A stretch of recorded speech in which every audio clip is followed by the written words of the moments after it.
friends, welcome back to Havron Excel tutorial. My name is Samson Emelike, and in today we are going to be starting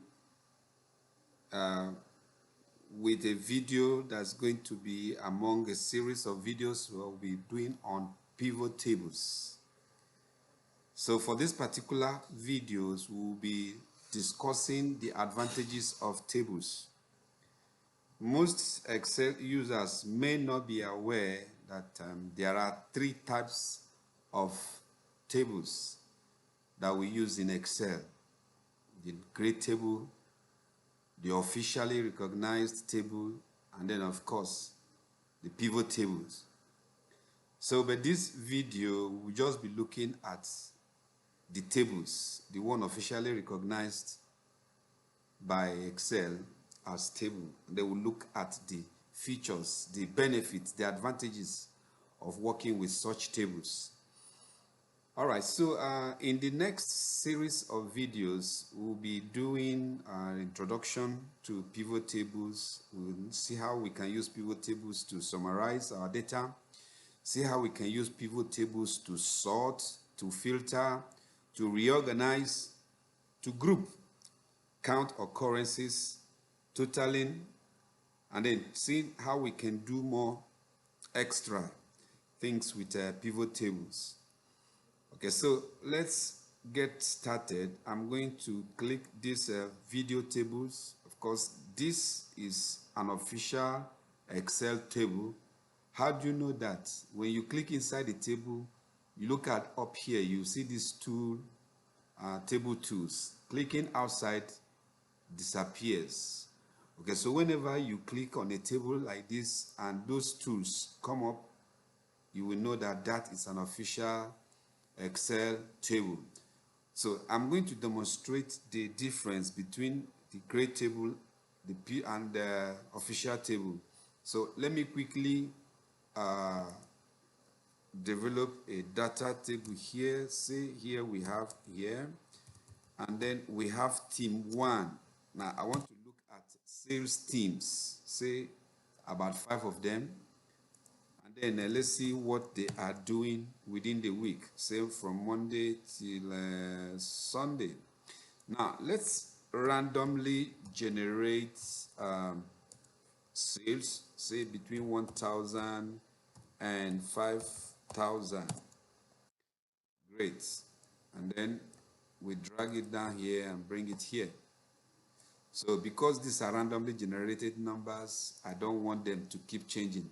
So I have to fix it. Then after fixing the values, let me go to my home and put on the bands.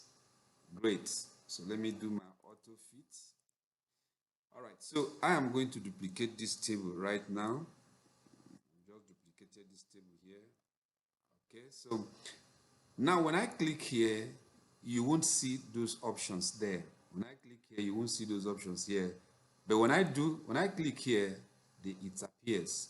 That's because this is an official table, this is not. So I am going to convert this to table right now. So I'm going to hit, that's clicking inside here, I'm hitting Control T. Now this window pops up. Here, my table has headers is checked because I actually have headers in my table, and this is the range, okay? H5 to M12, H5 and M12. So I okay it. Now the moment I okay it, the table is still selected. Already you've seen the table tools appearing, okay? Now when you look at this, a lot of things have happened. And this are already bringing out the advantages and benefits of using tables. For instance, you will see that automatically the filter drop down are already inserted by default once you create it. So that's one great feature that tables have. It helps you to filter whatever you want to filter from your table. That is one. Then number 2, you see that these my headers, they are always visible. What I mean by always visible is, assuming this table is a very long one, this one we have converted now, It's a very long one, and you scrolling up and down, and then by the time it gets there, see what happens from here, H up to M. The letters will change to become the headers of your table, so you won't get lost while walking down below the table. Because sometimes when you have a very long table and you're working, you begin to wonder what's the header on this, until you may need to freeze your pen. But working with tables, this helps you, so long as the table is selected as you are scrolling. If it is not selected, it goes off, even if you are scrolling. Okay, so even the same thing here. These are the headers for this particular table, and when I click here, this is now highlighted and it goes off away from here. Now it is not the same thing with this, because this is not a table. All right, so these are the features or the advantages of working with table. First is the drop down that is automatically activated. Next is the columns that are always visible even if you scroll and go in, and the headers go behind these column headers. The other thing is that it has a total column. What I mean by that is, right now I have selected this and these two options have come up. Now clicking this design will bring out these other commands. Now look at this. I'm going to check this and see what happens to the table. When I click this table, this row comes, and now this is telling me that this is the total for here. Now I have the option to insert whatever I want to do here. Say for instance, I want to find out what is the average sales for team A within this week. So this is the average. I might decide to change to, okay, I want to find out what is the maximum sale. This is the maximum sale, which occurred on which day? Maximum, it occurred on Thursday. All right, so it's the same thing for each of these columns. You can actually do whatever you want. This is not available when you keep working with this kind of table. Right. Now, the other advantage is that it beautifies your table with banded rows and banded columns. What I mean by these banded rows, for instance, this is selected, and when I come here, these are my banded rows. See what happens by the time I uncheck this. Those bands go off. When I click it, it comes back again. What about the columns? When I click this column, these columns are banded alternately. When I uncheck this, I can have this. So depending on your choice, you can actually choose any of these to make your table look quite appealing. Now, the next thing I want to discuss as an advantage is if I want to make reference to this table, I will say it's from here, which is H5, up to here, which is M13. However, I can simply look at this point here. So long as the table is selected, and in my design option, come over here, you see the name. I can decide to rename this. Say this is Havron table. Let's say Havron table. I enter. Of course, you know that while you are renaming here, you don't need space between your text or between your characters. So this is Havron table joined by underscore. So wherever I want to make reference to this table, it's simply this. Okay, so that is a very unique feature that you can use to make your references.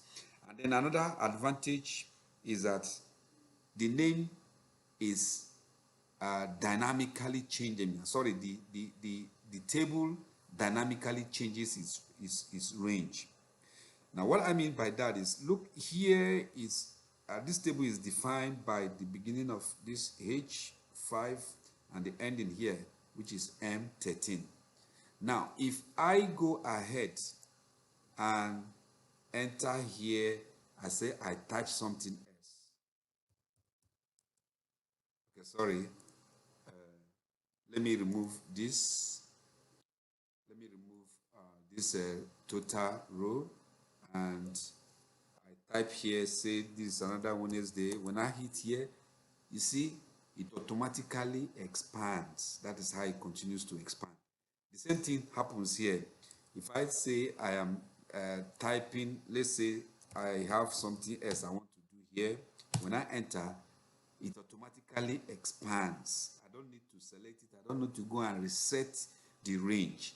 This table here, the same table that we are looking at here, this same Havron table has expanded its range dynamically. Okay, so the next thing I want to talk about now as a feature is if I decide to say I want to find out the sum of the sales for Monday.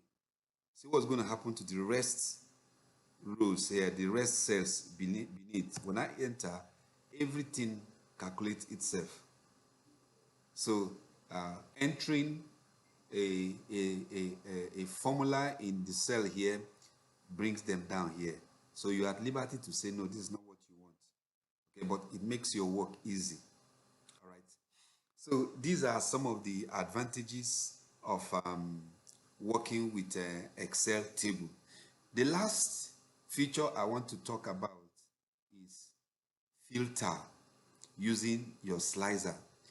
Now, when your table is selected, still go down to the table tools design, look at my slicer here.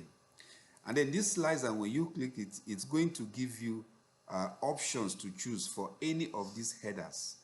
Like we see 1, 2, 3, 4, 5, 6, 7 headers. So each of them are represented in this slicer to help you to filter. So for instance, I'm going to be filtering on the day alone. In our later videos, when we'll be discussing pivot tables, we'll discuss extensively on pivot table and timelines that you can use to make your dashboard interactive and dynamic. So let's go with this. All right, so there are different ways. For instance, if this is long and I don't want it to be long, even though this is okay, if I don't want it to be very long, I can reduce the length by increasing the columns, and then it comes this way.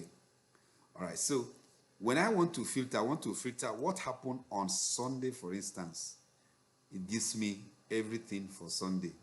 Team 1, Team 2, Team 3 to Team 5. These are their values. What about Monday? It keeps changing. Tuesday, it changes. So you are filtering and you are getting the figures. When you're making your presentations, with the help of this, you're able to filter for each of the units that you want to make presentation on. All right, so these are the great features that make tables very, very exciting to use. All right, so in this video, we've been able to describe about 6 or 7 features. Number 1, the drop-down features that are there automatically when you convert to table. Number 2, the column headers, they keep remaining visible even when you scroll, and they go behind the column headers. Number 3, the auto total that comes in when you activate it gives you the total for each row. And number 4, the name range that is dynamic. As you keep expanding, as you keep typing, the table keeps expanding, either in addition of columns or addition of rows. And then number 6, the magic formulas. Call it magic formulas, because once you do this at one point, okay, so let me clear this filter now and then get back to where we were. You see, we did only insert formula here, and then the rest, even if we had up to 200,000 rules, records, it does that in a flash. Okay, so these are some of the features I thought I should bring to your knowledge, and it will help you to speed up what you do. In our next videos, we'll be looking at some of the other features of pivot tables. We are introducing them, like we said earlier, and we are going to be discussing their uses and working out with practical examples. Thank you for watching, and I hope you really do enjoy this. We encourage you to subscribe to the channel if you haven't already, so that when we release further videos, you'll get notifications directly sent to you. Thank you once again. See you in the next videos.